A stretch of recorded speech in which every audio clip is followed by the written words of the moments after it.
That dog over there's called Boris. He's the one who dug us out from the snow. What a dog. He's a lot more use than a certain king, don't you think? And he smells a bit better too. How dare you, boy! How could you say such a thing about your own master? Honestly, who do you think called for the dog's help in the first place?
Please, drink.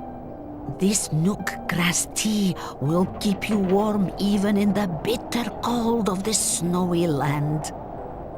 How terribly kind of you. First you save us from the avalanche, then you put us up for the night, and now you warm our innards. Now that's what I call hospitality. And what's really amazing is that you helped a weird old monster like him in the first place. You loathsome lowlife! You, of all people, have no right to call me weird. It is true that his appearance is a little unusual, but when you get to my age, you learn not to judge a horse by its harness. And of course, I would help anyone who was in trouble so far from civilization. I hope you don't mind me asking, but why do you live all the way out here on your own? Of course I do not mind, dear. There is an old ruin behind my house. My ancestors have looked after it generation after generation. It is a family duty. But that will all end with me.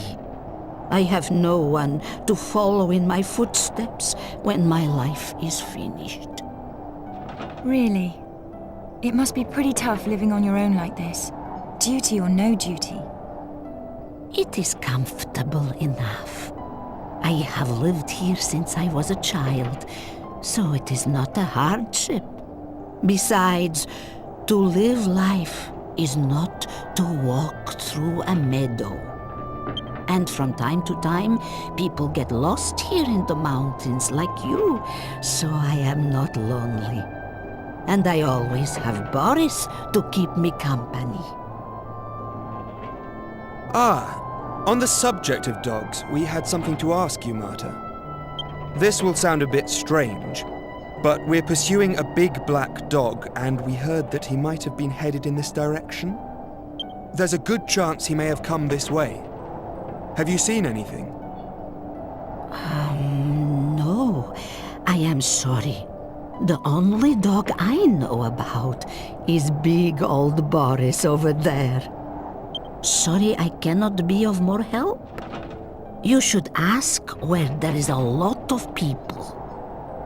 If you go down the mountain and go to the north, you will come to a town called Irkutsk. Maybe someone will know something there. Ah, that sounds like an excellent idea. Right then, chaps, there's no time to lose.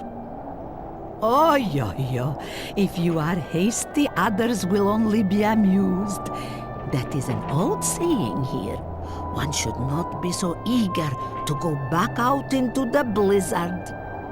The night is coming. Why don't you rest here?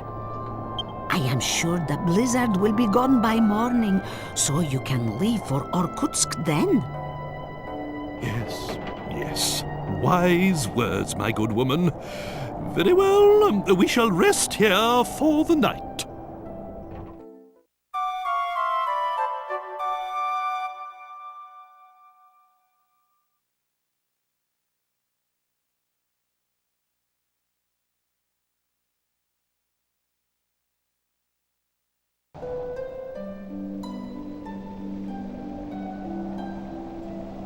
Go north from the bottom of the mountain, and you will come to Irkutsk. Please be careful on your journey. By George! Princess! Are you all right? Were you cold in the night? Forgive me, but I must ask you a favor. If you meet with a man called Marek in Irkutsk, please give this to him.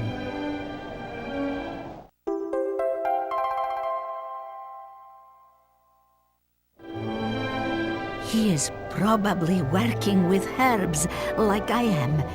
I would be grateful if you could give him that bag. Spasibo. Thank you.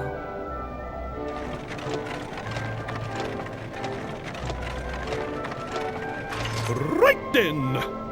Off to Irkutsk! Toodly bye!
we've arrived in Irkutsk at last. And that nook grass really is quite marvellous.